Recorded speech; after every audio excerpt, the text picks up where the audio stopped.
Bueno, Señor, y para siempre tu misericordia. Y queremos honrarte y glorificarte en esta tarde, como solamente tú te mereces, Señor. Aleluya. Gracias, Padre. Amén y amén. Pueden tomar asiento, mis hermanos. Gracias, Señor Jesús. Gloria a Dios. Los niños pueden pasar a sus clases, por favor. Yo sé que lo están deseando. Así es que los demás nos quedaremos aquí mientras los niños están recibiendo sus clases en la escuela dominical. Y una vez más, damos gracias al Señor por todos los hermanos y hermanas que fielmente todas las semanas, mientras nosotros estamos aquí en el culto principal, ellos atienden a los niños para que puedan aprender de la palabra. Así que Dios les bendiga y también la bendición de Dios les llegue a ellos a lo largo de este culto y de toda la semana. Damos gracias al Señor por estar aquí. Pastor Walter hablaba de que había tenido alergia durante la semana. Esta semana a nosotros nos agarró un resfriado bastante grande, del cual todavía nos estamos recuperando. Pero bueno, yo tenía muchas ganas de estar hoy aquí en la iglesia el domingo. Y aunque todavía no estamos bien del todo, damos gracias al Señor que podemos estar aquí, viendo la cara de todos ustedes. Inclina tu rostro un momentito, vamos a orar. Pedir que en esta tarde el Señor hable a nuestros corazones, a nuestras vidas.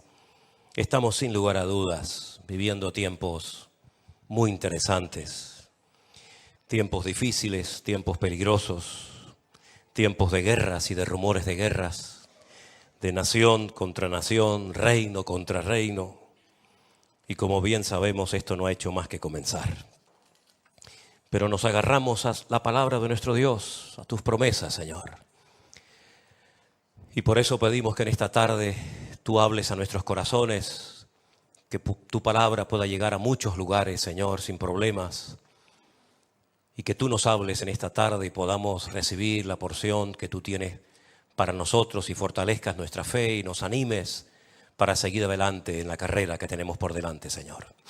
Ponemos este tiempo de reflexión, de estudio de tu palabra en tus manos. Dirígenos y abre nuestros oídos en el nombre bendito de Jesús. Amén y amén. Gloria a Dios. Os voy a contar una historia que probablemente a más de uno les va a poner los pelos de punta. Un grupo de soldados, con su comandante a la cabeza, después de estar haciendo sus trabajos, volvieron a casa y encontraron que su casa había sido totalmente destruida. Le habían prendido fuego y lo peor de todo no fue eso, sino que se llevaron a sus hijos y a sus mujeres cautivas, secuestradas. El dolor era terrible. Sus gritos dice que se oían en muchos lugares. Se tiraron al suelo, rompieron sus vestiduras y lloraron y lloraron y lloraron y no sabían realmente qué hacer. Era una desesperación tan grande. Volveremos a ver a nuestras esposas, volveremos a ver a nuestros hijos. ¿Qué pasará con ellos, verdad? Qué dolor tan imposible de describir con palabras, ¿no? Se juntaron y decidieron, como dice el refrán, tomar el toro por los cuernos. Dijeron, vamos a buscarlas. Vamos a buscarlas. Que Dios nos ayude, que Dios nos dirija. Y jugándose la vida, se pusieron todos de acuerdo y se metieron en el terreno del enemigo.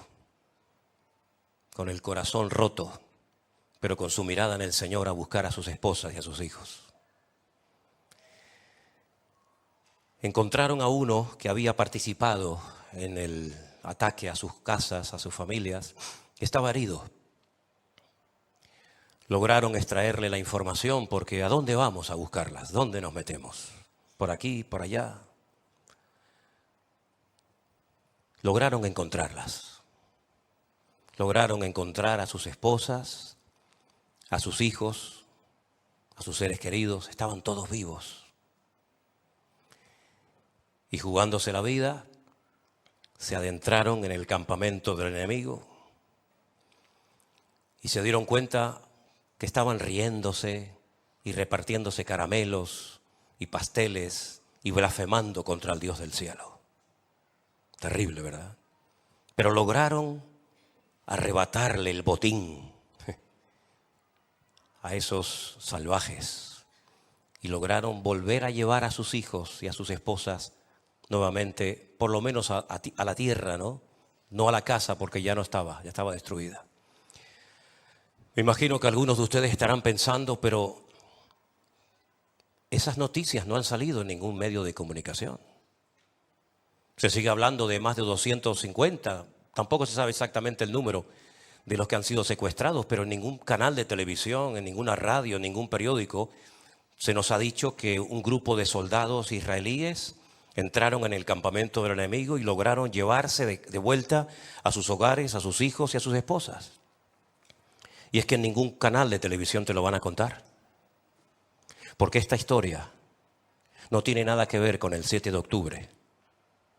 Esta historia que te acabo de contar ocurrió hace 3000 años. En la misma zona y con los mismos enemigos que vinieron a quemar y a destruir y a llevarse cautivas a mujeres y a niños indefensos. Esta historia que te acabo de contar, por supuesto, que no aparece en la televisión, porque es una historia que solamente aparece registrada en un libro de la Biblia, en el capítulo 30 de Primera de Samuel.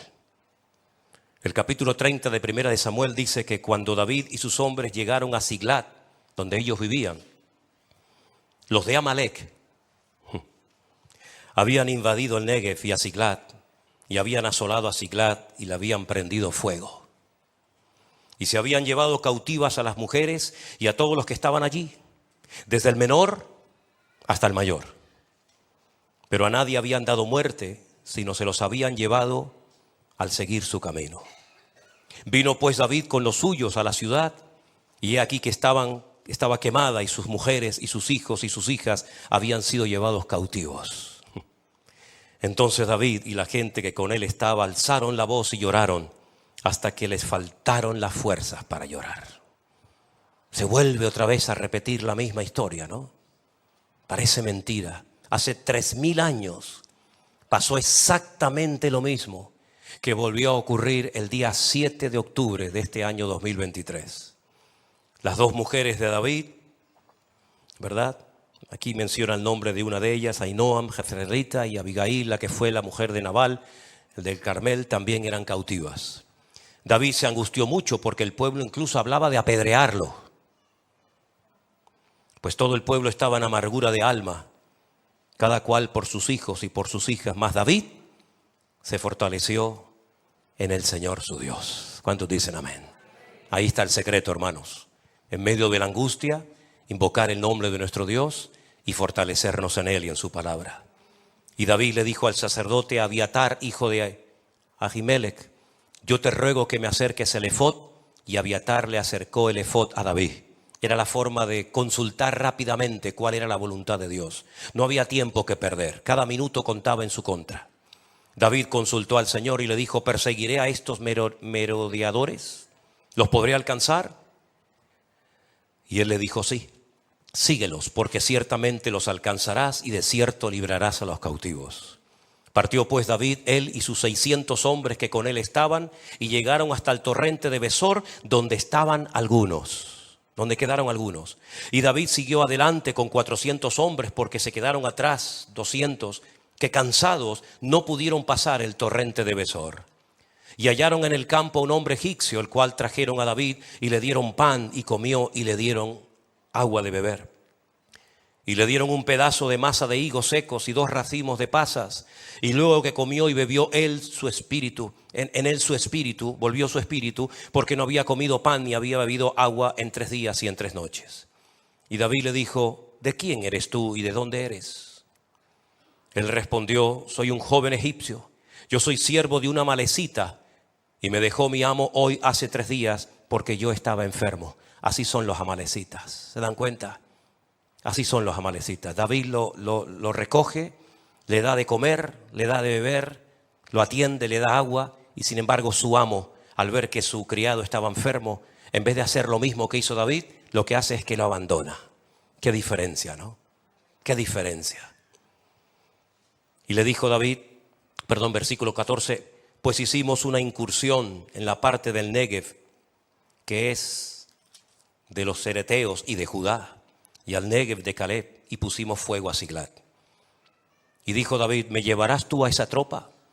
Y él le dijo, júrame por Dios que no me matarás ni me entregarás en mano de mi amo, y yo te llevaré a esa gente. Lo llevó pues, y aquí que estaban desparramados sobre toda aquella tierra, comiendo y bebiendo y haciendo fiesta. Siempre lo han hecho, siempre lo seguirán haciendo. Por todo aquel gran botín que habían tomado de la tierra de los filisteos y de la tierra de Judá.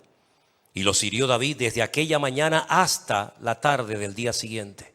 No escapó de ellos ninguno, solamente 400 hombres montaron sobre sus camellos y huyeron.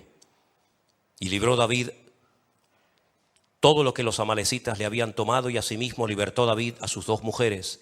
Y no le faltó cosa alguna, chica ni grande, ni así de sus hijos como de sus hijas, del robo y de todas las cosas que había tomado, todo lo recuperó David.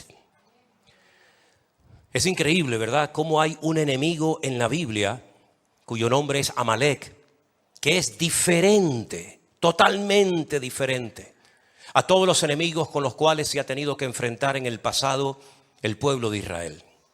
Conocemos los nombres de esos enemigos. Había 7 enemigos principales que se habían, apoderado de una tierra que no era de ellos. Ellos tenían sus tierras, ellos tenían sus países, pero ellos querían, además de lo que tenían, apropiarse de un terreno que Dios ya había dicho al patriarca Abraham siglos atrás que esa era la tierra de su descendencia, del hijo de Isaac, de Jacob, etcétera, etcétera. La palabra de Dios nos enseña que esas naciones tenían que ser derrotadas y expulsadas de ese terreno, a menos que se rindieran. Pero de todos los enemigos que la Biblia menciona, hay uno que es completamente diferente a todos. Porque no solamente es un enemigo, físico, con el cual había que enfrentarse, sino que tipifica, representa todo lo que se opone a Dios. Ese enemigo llamado Amalek, si hiciéramos, los cálculos que se pueden hacer, ¿no?, para saber cuál es el valor numérico de su nombre en hebreo, suma 240. Y ustedes dirán, ¿y esto a qué viene? Esto viene que la palabra duda, que es safek, también tiene el mismo valor numérico, 240. Y es que este enemigo siempre está ahí. Pero hay algo que cuando se hace, ese enemigo como que se despierta y decide atacar y exterminar al pueblo de Israel. Porque si uno analiza uno por uno, no tenemos tiempo para hacerlo ahora, pero si uno analiza uno por uno los enemigos con los cuales se ha tenido que enfrentar esa nación, cada uno tiene su característica. De hecho, ya el nombre que recibe cada uno de los enemigos significa algo, y las estrategias, la forma de operar, la forma de atacar, pues nos dice mucho acerca de ese enemigo. Pero Amalek es un enemigo traicionero, porque es el enemigo que ataca por la retaguardia. No es el enemigo que viene de frente. ¿Se acuerdan cuando, por ejemplo, aquel paladín, aquel enorme gigante representante de los filisteos, desafió al pueblo de Israel? No lo hacía a escondidas. No mandaba cartas, no mandaba mensajeros, sino que él daba la cara y él desafiaba públicamente durante 40 largos días al pueblo de Israel. Y pedía que uno solo se atreviera a pelear contra él. Pero Amalek no actúa de esa manera. Amalek es un ser resentido, y sabemos que las personas resentidas son personas muy peligrosas. Amalek es la representación y la personificación de la maldad, del odio. No tiene ningún tipo de escrúpulos. Lo mismo le da matar a una persona pequeña que grande, de pecho o de lo que sea. En el libro de Deuteronomio, cuando se habla de este enemigo, se nos dicen cosas muy interesantes. En Deuteronomio capítulo 25, verso 17, el Señor dice: acuérdate de lo que te hizo Amalek contigo en el camino cuando salías de Egipto. Acuérdate. Miren, cuando ustedes ven, por ejemplo, en cualquier representación o cuadro, o por ejemplo, las tenemos ahí. Me acabo de dar cuenta que en la puerta de la iglesia también tenemos como una especie de tabla de los 10 mandamientos. Ustedes se van a dar cuenta de que nunca se escribe todo el mandamiento completo, sino siempre se escriben las primeras palabras. No se escribe todo el mandamiento. Simplemente leyendo las 2 o 3 primeras palabras, automáticamente tú sabes a qué mandamiento se refiere. Si es el primero, el cuarto, el quinto, el octavo, el décimo o el que sea. Hay un mandamiento que empieza diciendo Zahor et Yom HaShabbat. Zahor. Zahor es una orden. Acuérdate, en ese caso, del día de reposo para santificarlo. Cuando el judío oye Zahor, automáticamente lo primero que piensa es en ese mandamiento que Dios le dio al pueblo de Israel para que lo guardaran por generaciones. Zahor, recuerda, acuérdate del día de reposo. Es la misma palabra, exactamente el mismo término que Moisés utiliza para que cuando oigan esa palabra, no solamente recuerden cumplir con el Shabbat, con el día de reposo, sino que dice, Zahor, recuerda, acuérdate de lo que te hizo Amalek cuando venías de Egipto y te salió en el camino. En otras palabras, no olvides ese encuentro con él, no lo olvides, recuérdalo siempre. Hay muchas cosas que la Biblia nos enseña que tenemos que olvidar, pasarlas ya al pasado, pasar la página. Pero hay otras cosas que tú no te puedes permitir el lujo de olvidar. Y no hay nada peor que perder la memoria espiritual. No hay nada peor que perder la memoria de aquellas cosas que el Señor nos ordena en su palabra que tenemos que recordarlas. Acuérdate de lo que te hizo Amalek, de cómo te salió al encuentro en el camino y te desbarató la retaguardia, toda la parte de atrás te la rompió. Atacó a los débiles que iban detrás de ti cuando tú estabas cansado y trabajado. Esa expresión la utilizó Jesús en un momento de su vida en el ministerio. Venid a mí, los trabajados y cargados. ¿Dónde iban los trabajados y cansados? En la retaguardia, porque no podían seguir con el ritmo de los que iban en la parte de adelante del campamento. A esos cansados, a esos trabajados, a esos débiles, dice que les atacó porque no tuvo ningún temor de Dios. No tuvo ningún respeto a Dios.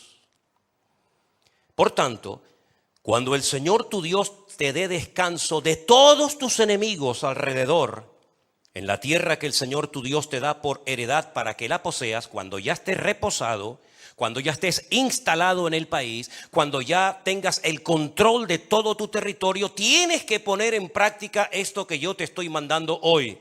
Borrarás la memoria de Amalek de debajo del cielo y no lo olvides. Lo tishkach, otra forma también de recordar algunos mandamientos del Antiguo Testamento. Acuérdate y no te olvides de lo que este enemigo te hizo cuando venías rumbo a la tierra prometida. Es interesante notar que aquí encontramos la orden de lo que hay que hacer con esta gente, de lo que había que hacer con este pueblo. Pero el ataque también lo relata la Biblia en el libro de Éxodo, concretamente en el capítulo 17. Vamos a leerlo. Por favor, presten suma atención, porque esto es muy importante. Versículo 8. Vino entonces Amalek y peleó contra Israel en Refidim. ¿Por qué menciona el lugar donde Amalek atacó al pueblo de Israel? ¿Qué más da? No. Hay que recordar que donde te atacó por primera vez Amalek no fue en el monte Sinaí, no fue cuando ibas a cruzar el río Jordán, no fue cuando recién salías de Egipto, o cuando estabas en Cades Barnea, o cuando estabas en cualquier otro lugar, sino te atacó en Refidim. Y eso vamos a ver por qué lo relata la Biblia.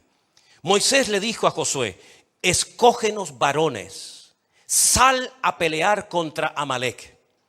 Mañana yo estaré sobre la cumbre del collado y la vara de Dios en mi mano.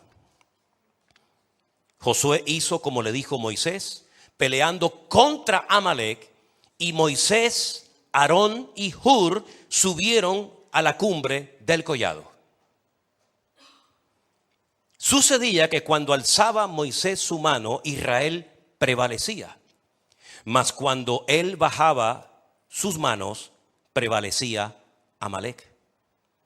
Las manos de Moisés se cansaban, por lo que tomaron una piedra y la pusieron debajo de él y se sentó sobre ella. Y Aarón y Hur sostenían sus manos, el uno de un lado y el otro de otro lado. Así hubo en sus manos firmeza hasta que se puso el sol. Josué deshizo a Amalec y a su pueblo a filo de espada. Y el Señor le dijo a Moisés: escribe esto para memoria en un libro y di a Josué que raeré del todo la memoria de Amalec de debajo del cielo. Y Moisés edificó un altar y llamó Jehová Nisi, que significa Dios es mi milagro. Algunos dicen, bueno, mi bandera. Realmente es un nombre que significa Dios es mi milagro. Y dijo: por cuanto la mano de Amalec se levantó contra el trono de Dios. Esto no se dice con ningún otro enemigo. Amalec no solamente atacó físicamente al pueblo de Israel, sino que dice que se levantó contra el trono de Dios. Y el Señor tendrá guerra con Amalec de generación en generación. Si el pueblo de Amalec como tal hoy en día no existe un pueblo que se llame Amalec, ¿por qué dice la Escritura que el Señor tendrá guerra contra Amalec de generación en generación? Si hace muchas generaciones que Amalec ya dejó de existir. Es que Amalec es mucho más que un enemigo físico natural. Amalec representa un espíritu, un demonio. Fijaros que la estrategia de Faraón, para él con llevar de vuelta cautivos a los hijos de Israel como esclavos a Egipto, se conformaba. Él no quería matarlos. Él quería usarlos como mano de obra, como esclavos en Egipto. Sin embargo, la estrategia de Amalec es diferente. Amalec no quiere simplemente hacer cautivos. Si los hace es para dañar la moral del pueblo. Amalec lo que quiere es exterminar de la faz de la tierra a ese pueblo.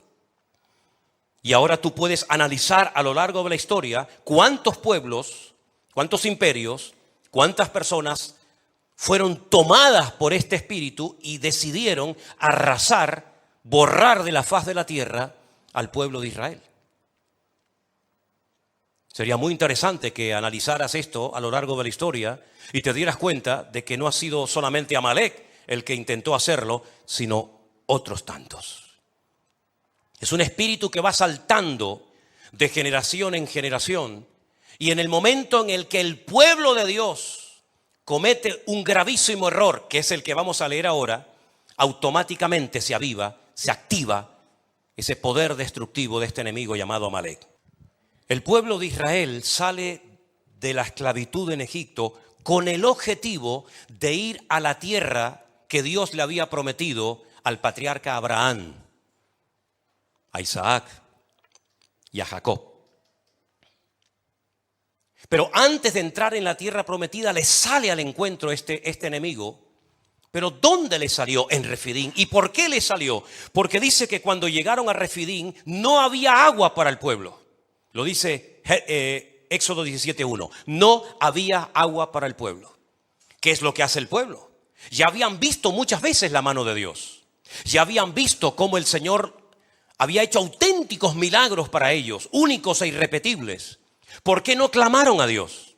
¿Por qué no se humillaron delante de Dios? ¿Por qué no le dijeron: Señor, ayúdanos? ¿Qué es para ti darnos agua? Si acabas de hacer tremendos milagros en el imperio más poderoso del mundo, que era el imperio de los egipcios. No clamaron a Dios. Dice que el pueblo murmuró contra Moisés. Y le dijeron: ¿por qué nos hiciste subir de Egipto para matarnos de sed a nosotros, a nuestros hijos y a nuestros ganados? A mí me hace gracia porque parece que cuando no había agua, Moisés tenía como una cuba de agua en la tienda de campaña y él tenía agua en cantidad, ¿no? No es como estos sinvergüenzas de Hamás que dice que no hay combustible en la franja de Gaza, pero sin embargo tienen en un poquito más al sur más de 550,000 litros de combustible, pero lo utilizan para sus necesidades personales. Moisés no hacía eso. Cuando no había agua ni para Moisés, ni para Miriam, ni para Aarón, ni para el pueblo, ni para nadie. Pero sin embargo le echan la culpa a Moisés y le dicen, ¿por qué nos sacaste al desierto para matarnos de sed? Y entonces Moisés clama al Señor y le dice, Señor, ¿qué haré con este pueblo? De aquí a poco me van a apedrear. Y el Señor le dijo, pasa delante del pueblo y toma contigo a los ancianos de Israel y toma también en tu mano la vara con la cual golpeaste el río Nilo, cuando lo golpeaste y se transformó en sangre. Coge esa vara y ahora vete a la peña de Oret, golpéala y saldrá agua y beberá todo el pueblo. Moisés lo hizo en presencia de los ancianos y por eso llamó el nombre de aquel lugar Masá y Meriba, por la rencilla de los hijos de Israel, porque tentaron a Dios diciendo, ahí viene el dato, ¿qué fue lo que dijo Israel en Refidim? ¿Vamos a matar a Moisés? Sí, es verdad, lo dijeron. Pero ¿qué más dijeron? Dice, ¿está o no está Dios entre nosotros? Ahí activaron al enemigo llamado Amalek. Cuando el pueblo de Dios puso en duda la credibilidad de Dios entre ellos, automáticamente dice la Biblia en el versículo siguiente que Amalek se va hasta Refidim y allí les ataca por la espalda. ¿Te das cuenta cómo nuestra boca puede abrir o cerrar muchas cosas, hermanos? ¿Te das cuenta lo importante que es? Mejor estar callados que decir tonterías o hablar incorrectamente y darle lugar al enemigo. Cada vez que te quejas, cada vez que dudas, cada vez que cuestionas la credibilidad y el poder de Dios, le está dando la posibilidad al enemigo de que te sacuda y de que haga cosas que no tenía por qué hacer, pero tú le has dado lugar. ¿No habéis leído el versículo de la Escritura por la pluma de Pablo que dice, no deis lugar al enemigo, más bien someteos a Dios para que podáis resistir al diablo y entonces huirá de vosotros? Pero el pueblo de Israel en ese lugar donde no había agua, no clamaron, no oraron, no buscaron de Dios, no se humillaron, no pidieron misericordia, sino que se ponen a murmurar y se ponen a criticar y se ponen a hablar en contra de Moisés y no contentos con eso, sino que encima dicen, ¿dónde está Dios? Nos ha abandonado en medio del desierto y automáticamente aparece en la escena Amalek. Porque Amalek es el pirata del desierto. Amalek es el que aprovecha la debilidad, la división, la discordia, la desunión de los hermanos para hacerse presente y atacar al débil y al que no está preparado. ¿Por qué dijo el Señor, velad y orad para que estas cosas no os sorprendan como ladrón en la noche? Estamos viviendo tiempos tremendamente interesantes y peligrosos, donde vemos que el espíritu de Amalek ha vuelto otra vez a apoderarse de un grupo de personas que ya no solamente quieren una parte del territorio de Israel. Eso ya lo podían haber tenido los árabes hace muchos años, hace muchísimos años, desde los años 48 en adelante, en varias ocasiones. Se les ofreció casi más de la mitad a los árabes y pequeñas porciones desérticas y de mala manera al pueblo de Israel. Israel siempre dijo sí, lo aceptamos. Nos mandan al desierto donde no hay agua, no importa, allí vamos. Nos mandan a tierra de piedras, no importa, allí vamos. Los árabes siempre rechazaron la oferta, da igual quien se las ofreciera, de tener como mínimo la mitad de su territorio, pero no quisieron. Perdieron una oportunidad histórica. Pero ahora este grupo ya no quiere la mitad del territorio, no solamente quiere todo el territorio, sino que ahora da un paso más. Ahora han levantado banderas negras en todas las mezquitas de Teherán y de Irán, llamando al mundo musulmán al martirio, porque ahora lo que quieren es exterminar a todos los judíos de sobre la faz de la tierra. Le preguntaron hace poco a un líder de Hamás, si tuvieras la posibilidad de exterminar a todo el pueblo de Israel, que no quedara ni un solo judío sobre la faz de la tierra, y pudieras tener todo el territorio de Israel para ustedes, ¿con cuál de las dos te quedarías? Y él dijo, con todo el descaro del mundo, preferimos primeramente exterminar a este pueblo y después hablamos de tomar posesión de la tierra. ¿Cómo se puede negociar con un grupo de terroristas que son capaces de hacer cosas que no las puedo decir porque si las digo ahora, pues podemos tener problemas con la retransmisión, ¿verdad? Porque son cosas tan fuertes, son cosas tan horribles.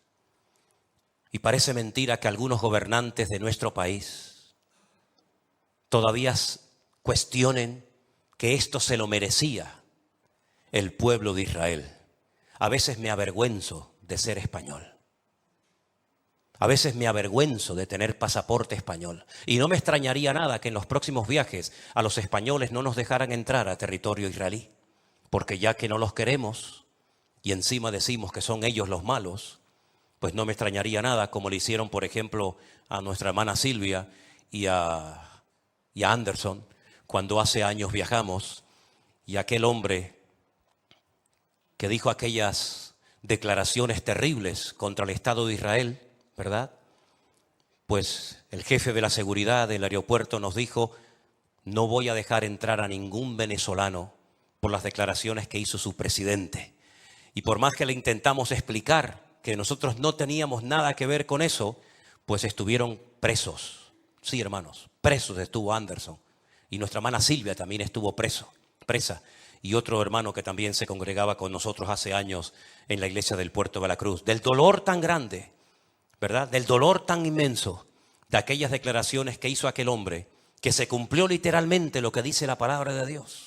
Porque hay reglas de oro que aunque la gente las ignore, funcionan para bien o para mal. Yo bendeciré a todos los que te bendigan y maldeciré a todos los que te maldigan. Es así. Y ese hombre maldijo, como dijo en aquella ocasión, desde lo más profundo de sus entrañas a ese pueblo.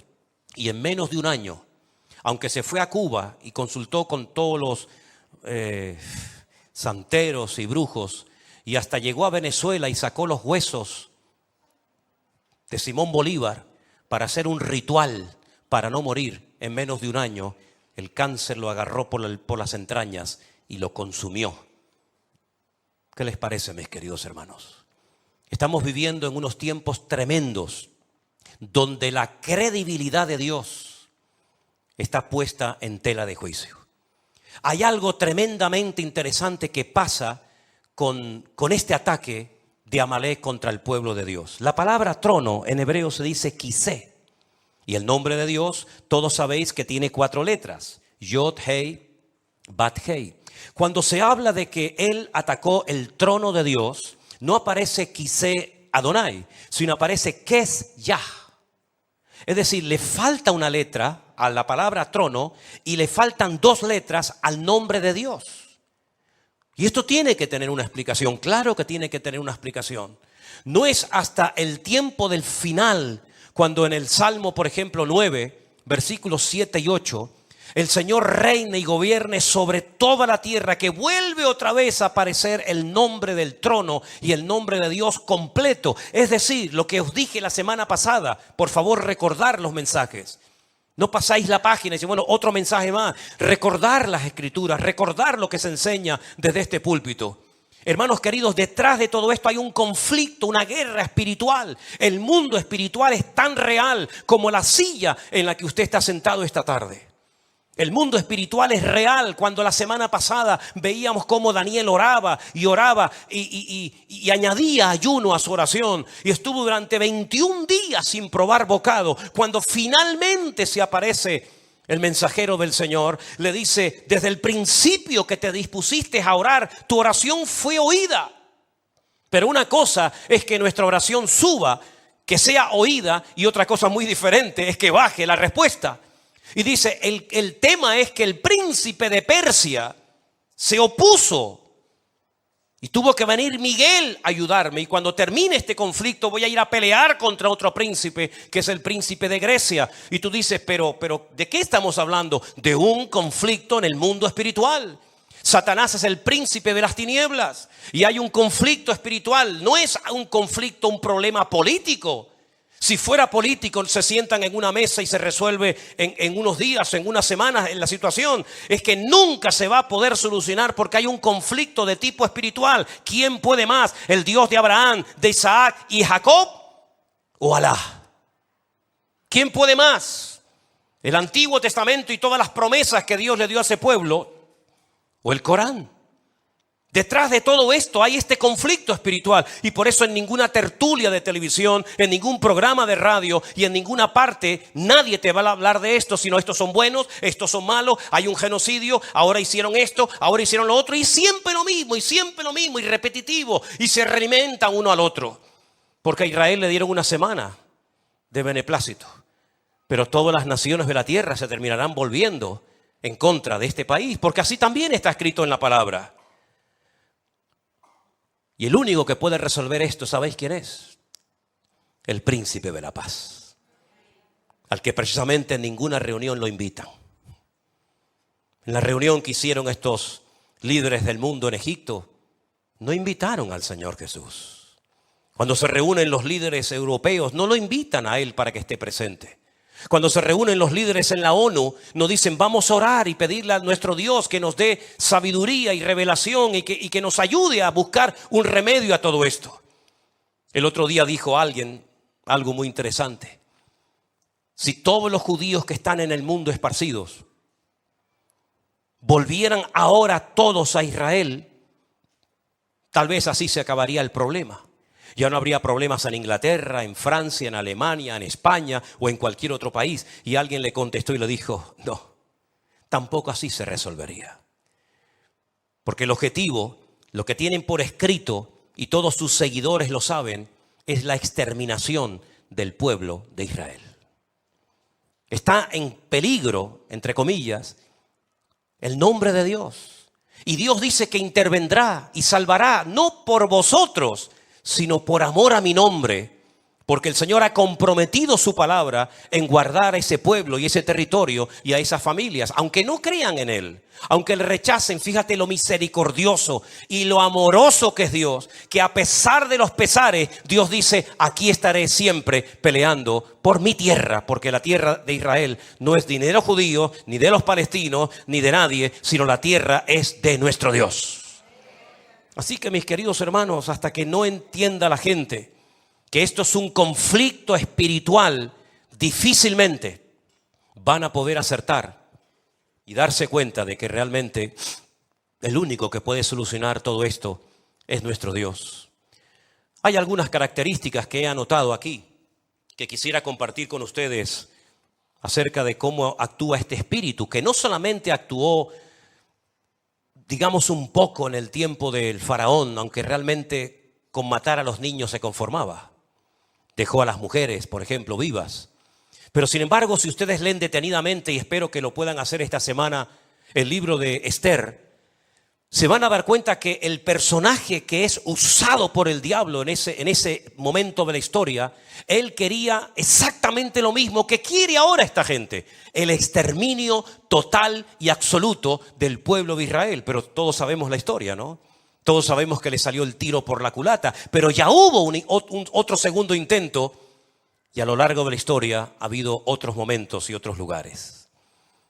Número 1, la Biblia dice que Amalek no tiene ningún temor de Dios. No tiene ningún temor de Dios. Porque la Biblia dice que ese espíritu se levanta contra todo lo que es objeto de culto. Todo lo que tiene que ver con el Dios vivo y verdadero lo quiere atacar y borrar de la faz de la tierra. Ataca por la espalda a las mujeres, a los niños, a los cansados. No respeta a nadie, no tiene ningún tipo de afecto natural. Por eso dice la Biblia en Romanos capítulo 1 y capítulo 2 que por haber perdido todo afecto natural, Dios los entrega a hechos vergonzosos. Este enemigo se alimenta con sangre, porque dentro de la cultura del Islam, ellos saben perfectamente, dentro de sus principios religiosos, que el Maguid no viene hasta que haya un río de sangre.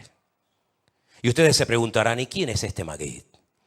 El Maguid en el Islam es el Mesías. El Maguid en la Biblia es el anticristo.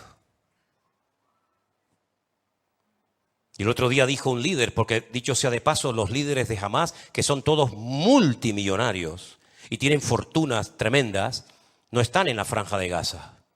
Están muchos en Qatar y en otros lugares pegándose la gran vida, ¿verdad? mientras su pueblo pues está como está. Él dijo que la única manera de atraer al Magid es con ríos y ríos de sangre. Son como los vampiros, se alimentan de sangre. Es traicionero, es rencoroso, lucha contra Dios.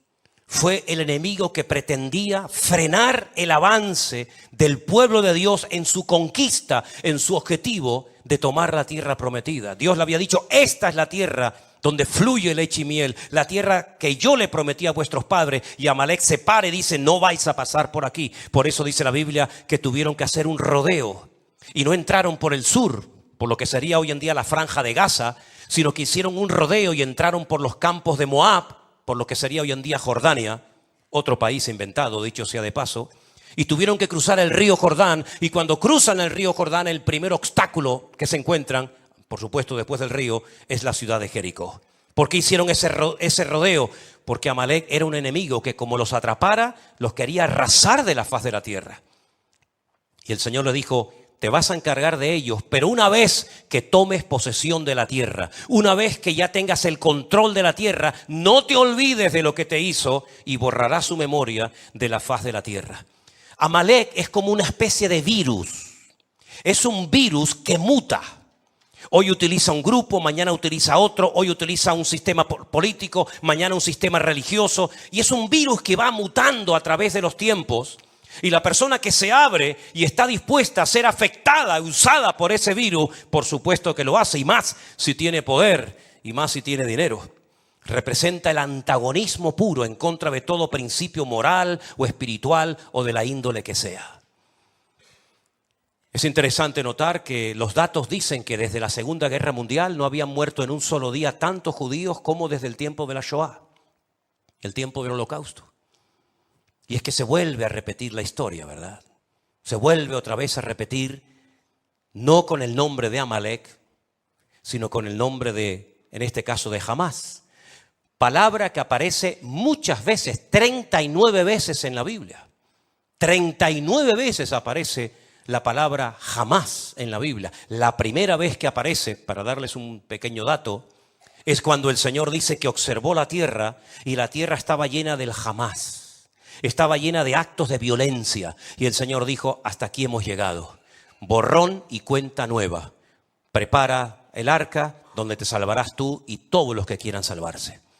Hermanos queridos, estamos viviendo en tiempos peligrosos, en tiempos difíciles, porque si este espíritu no se para en ese lugar donde está ahora centrado, saltará a toda Europa.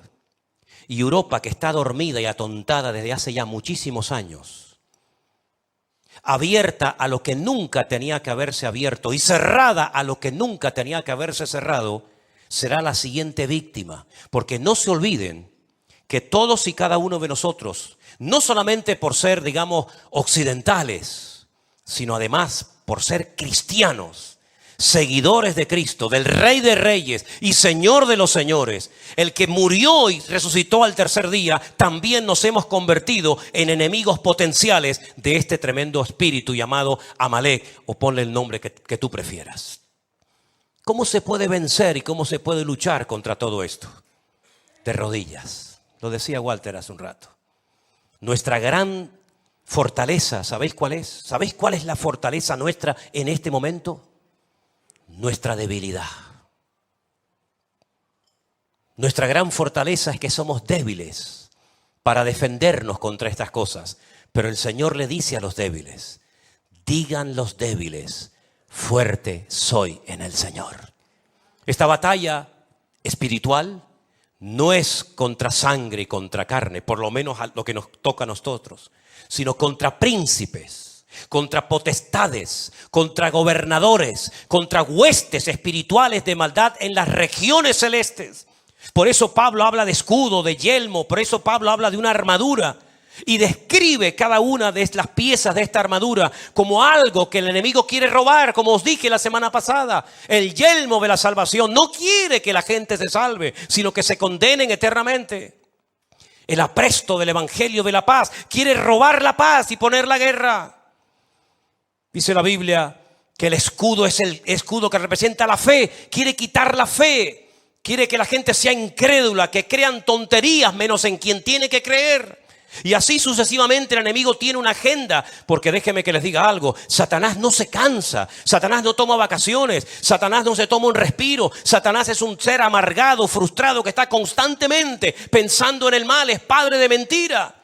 Y está tratando, sabiendo que le queda poco tiempo, porque si alguien sabe en el mundo espiritual que le queda poco tiempo, ese es él.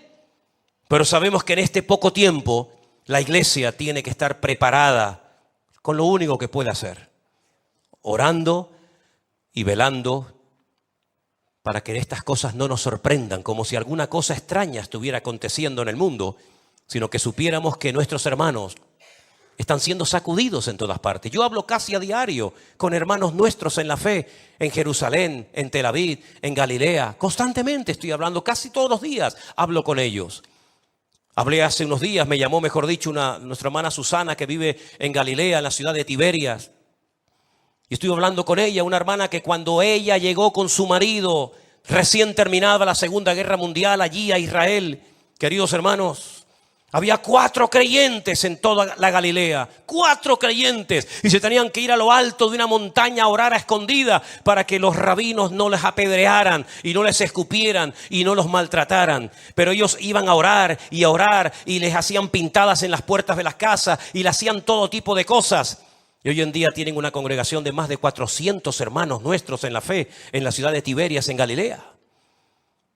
Hablando con nuestra hermana Marta desde Jerusalén, me decía exactamente igual. Estamos en una guerra de tipo espiritual y la única manera es apoyarnos, cubrirnos todas las espaldas unos a otros, orando por nuestros hijos, orando por los jóvenes, orando por la familia, orando por los siervos de Dios.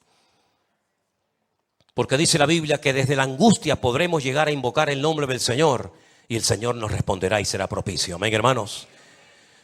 Así que, mis queridos hermanos, la historia se vuelve a repetir.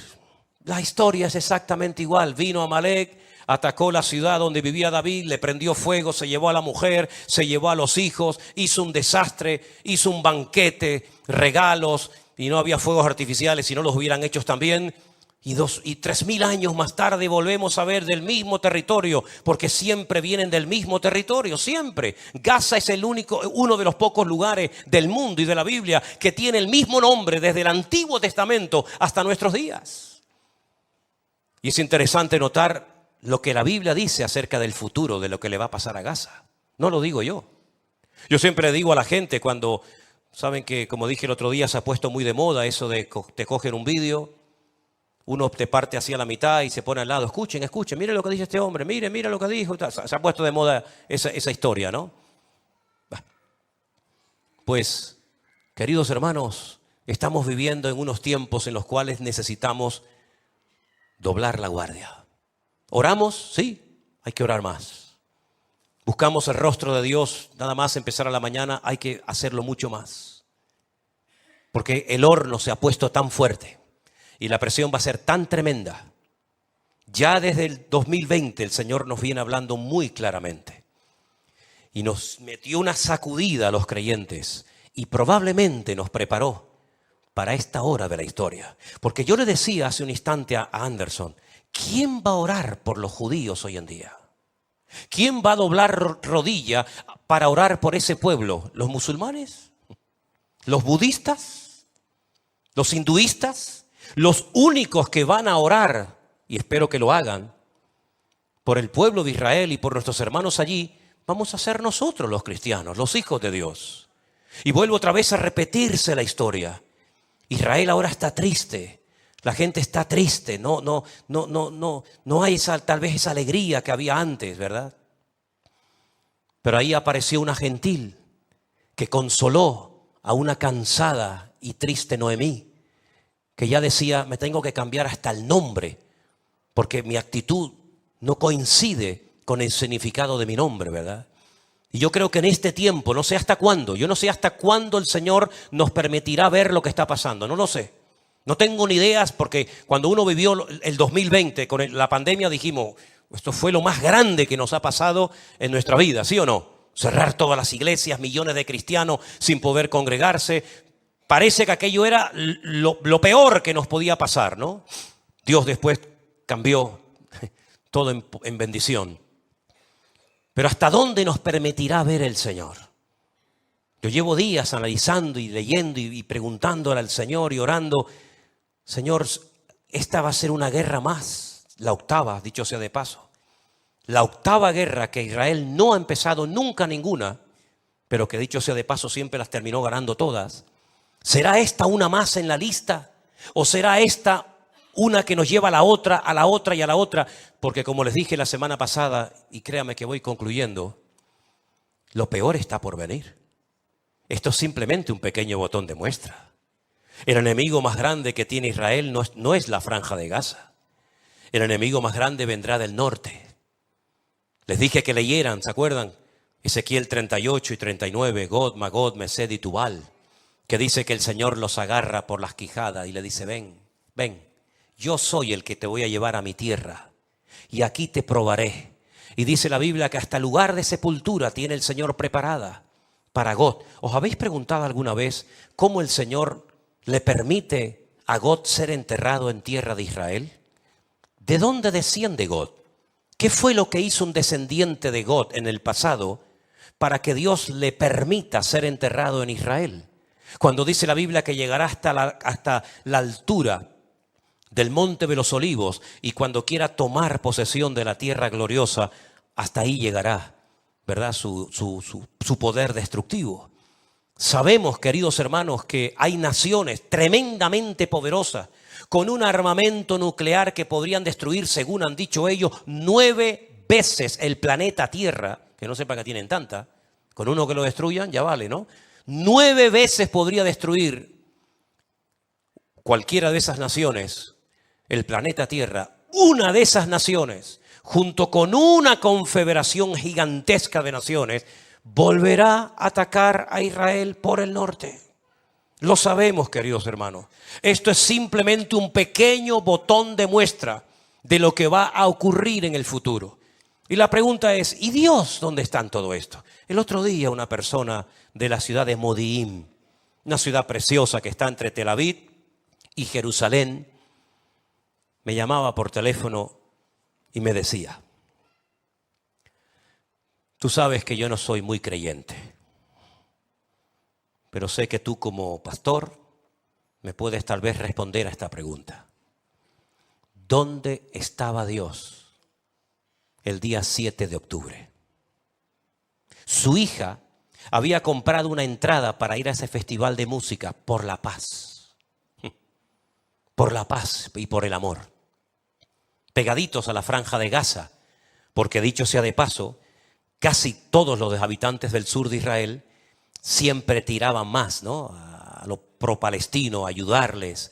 Desen cuenta que los invernaderos, las fincas enormes, que por cierta hora se están echando a perder multitud de cosechas porque no hay mano de obra, todos los días entraban de la franja de Gaza 20.000 trabajadores para trabajar en Israel. Y luego por la noche volvían a su casa y al día siguiente volvían.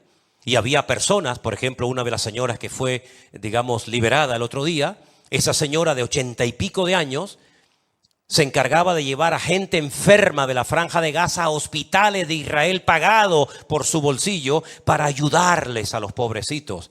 Y después resulta que se la llevaron en una moto, que no la mataron a palos de milagros y la liberaron. Y uno dice, sí, pero es que al final ella le dio la mano y le dijo, Shalom Leja, ¿verdad? Le dijo, la paz sea contigo al que la llevaba. Y claro, no se olviden que su marido sigue estando allí en la franja de Gaza, retenido, ¿verdad? Así que mis queridos hermanos, este ataque que hemos visto en estos días no ha sido simplemente un ataque contra un pueblo. Permítame decirles que en este momento hay personas secuestradas de los Estados Unidos, muchos argentinos, españoles, peruanos, colombianos, franceses, alemanes, austríacos, italianos, tailandeses, de Nepal, de Inglaterra, de Canadá, México, Chile, Brasil, Panamá, Ucrania, Irlanda, Filipinas, Tanzania y probablemente alguno más. Fue un ataque contra el mundo. No fue un ataque simplemente en un lugar específico y ahí quedó todo. El objetivo es borrar a nuestro Dios y a su pueblo de la faz de la tierra. Pero dice la palabra de Dios que aunque un ejército acampe contra nosotros, no tiene que temblar nuestro corazón ni tener miedo, porque el Señor es nuestra luz y nuestra salvación. No hay que tener miedo, no es tiempo de temblar, no es tiempo de cobardía, es tiempo de clamar a nuestro Dios vivo y todopoderoso para que Dios cuide a su pueblo, para que Dios proteja nuestras vidas y para que este tiempo sea un tiempo que sacuda a muchos de un lado y de otro y caigan postrados de rodillas, reconociendo que el Señor Jesucristo era y será por la eternidad el verdadero Mesías. Y es increíble la cantidad de milagros que ocurren muchas veces, tanto en un bando como en otro, donde el mismísimo Señor Jesucristo se presenta a esas personas y se revela como el camino, como la verdad y la vida. Y hay muchos testimonios que así lo confirman. Así que mis queridos hermanos, oremos, clamemos al Señor. Porque el Señor es el único que tiene el control y es el único que puede poner lo que tenga que poner en esta situación difícil. ¿Cuántos dicen amén? Cierre sus ojos, por favor, un momentito en esta noche, ahí donde estás. Y hermanos, piense solamente por un instante en esto.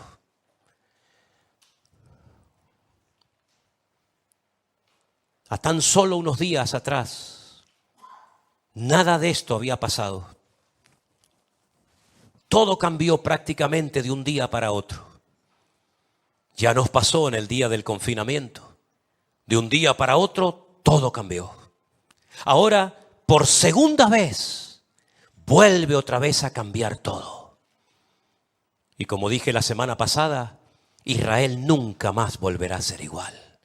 Los que hemos tenido el privilegio de visitar a Israel durante más de 20 años, nunca más volveremos a encontrarnos aquel Israel que conocimos. Oriente Medio nunca más volverá a ser igual. El mundo nunca más volverá a ser igual. Otro cambio más que se avecina. Y yo les recuerdo que cada vez que hay un cambio en lo natural, hay guerra en lo espiritual. Estaba a punto de caer un imperio y a punto de nacer otro imperio. Daniel tenía que orar y había guerra. Y estamos a punto de ver un cambio en todo, hermanos. Estemos preparados, agarrados a la palabra de nuestro Dios, como un ancla firme. Y recordemos que Él navega con nosotros en medio de la tormenta y en medio de la noche más fría y oscura. Él es nuestra luz y nuestro amparo y fortaleza. Aleluya. Señor, ayúdanos y fortalece a tu amado pueblo, Señor. Fortalécenos en la fe, Señor. Somos débiles, somos vasos de barro, Señor.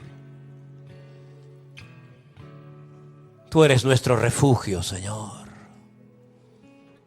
Tú eres nuestro pronto auxilio, Señor. Tú eres nuestro amado Dios del cielo. Aleluya. Señor, nosotros te amamos, Señor, y no queremos fallar en esta hora de la historia. Sabemos que todo esto ha sido una preparación para llegar a esto, aquí. Señor, sosténnos con tu mano poderosa. Ayúdanos, Señor del cielo. Aleluya. Oh Jesús, santo, santo. Adoren al Señor, amados. Adoren al amado Dios, santo. Aleluya, gracias, Señor. Si usted se quiere poner de pie o sentado de rodillas, como usted quiera, pero adoremos al que vive por los siglos de los siglos. Aleluya, gracias, Señor, te adoramos, te adoramos. Gracias, Jesús.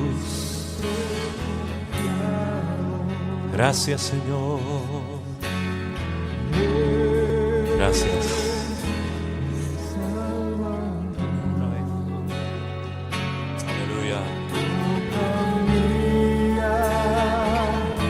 Salvación.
Temerá mi corazón.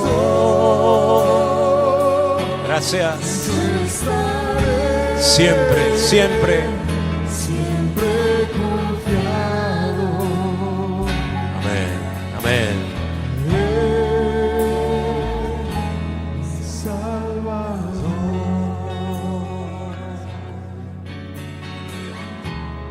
Te adoramos, Jesús. Qué bueno es alabarte y anunciar por la mañana tu misericordia y tu fidelidad.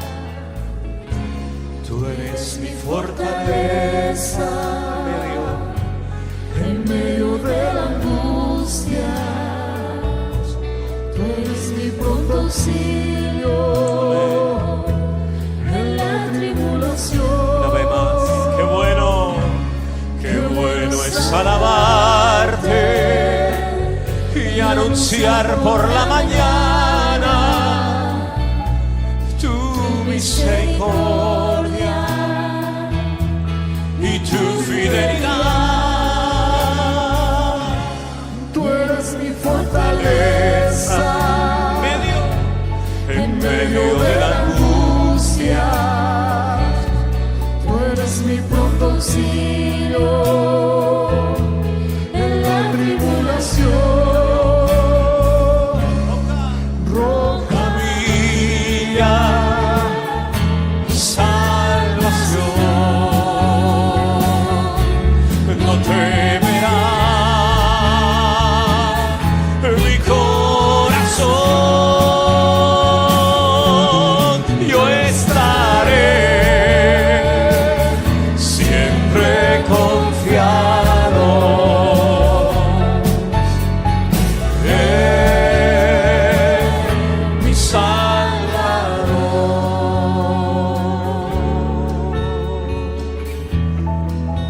Gracias, Señor, te alabamos.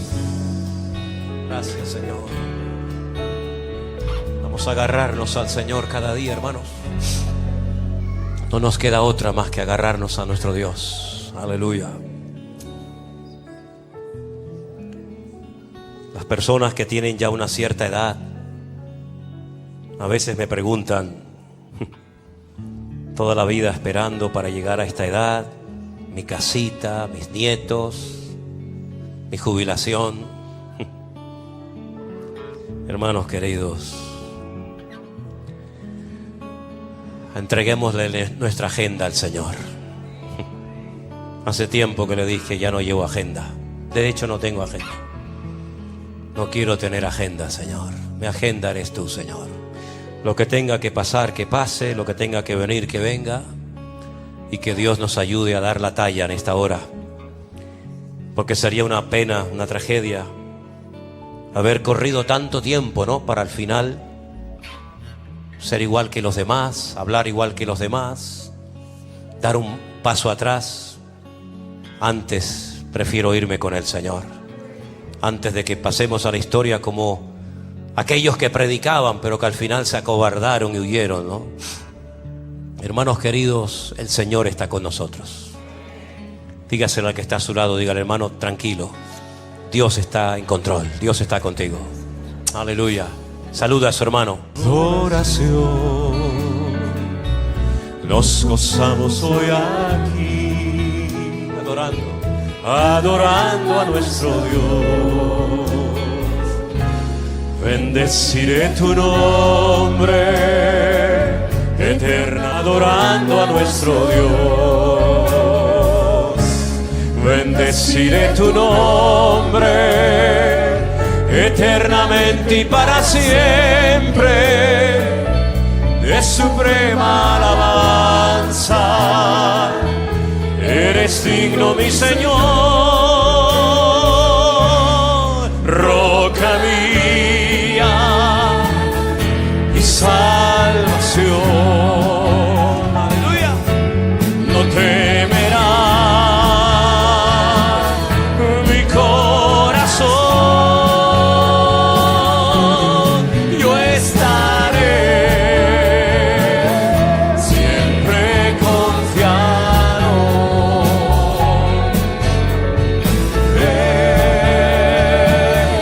Mi Salvador,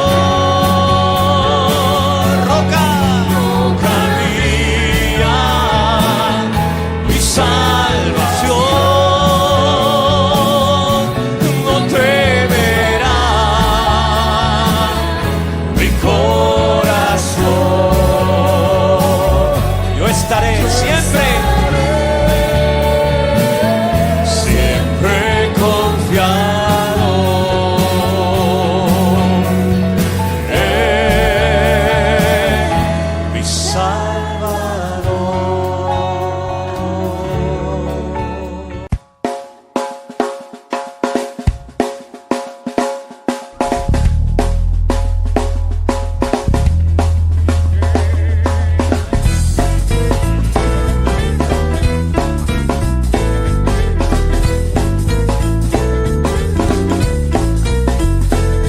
Tiene roto el corazón de tanto sufrir y llorar. Tienes que aprender a descansar en Dios. No importa lo que te dijeron, no importa lo que te hicieron. Tienes que aprender a descansar en Dios.